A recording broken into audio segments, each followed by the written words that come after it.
शेवटी आम्ही आमच्या जातीच्या अस्मितेसाठी, आमच्या संतोष भैयाच्या न्यायासाठी आम्ही मराठी कोणत्याही थराला जाऊ शकतो फडणवीस साहेब. म्हणून आमचं असं म्हणणं आहे की तुम्ही जनतेला रस्त्यावर उतरून न देण्याची वेळ आणली पाहिजे की समाजाने कधी रस्त्यावर येऊ नये. मी न्यायच देतो अशी स्पष्ट भूमिका फडणवीस साहेबांनी घेतली पाहिजे.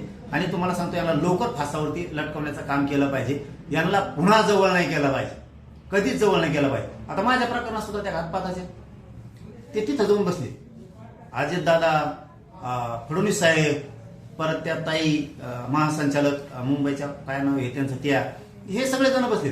हे काय सांगतो बाहेर येऊन हे यंगड हे म्हणते आमचा विकासाचा निधीच चाललं होतं. आयला महाराष्ट्रात पहिल्यांदा भारतात बघितलं होय, विकास निधीच्या कामाच्या टायमाला महासंचालक तिथं असतो. महासंचालकाचा विकास निधीचा काय संबंध? आणि बाहेरून सांगतो पत्रकार बांधवाला यासाठी नियुक्त केली. अरे तू काय सरकार चालवणार झाला का? यासाठी नियुक्त केली, त्याचं पत्र कुठे आहे? त्याचं काही जे आर असत, त्याचे काही सरकारनं काढलेले काही पॉइंट असतील, काही शासन निर्णय असतील, काहीच नाही. अशी गुप्त कोणची समिती हो, कोणची एसआयटी असली ही गुप्त काम करते? म्हणजे तुम्हाला गुप्त एसआयटी चौकशी करून त्याच्या म्हणण्यानुसार आम्हाला आता शंका यायला लागली सरकारवर.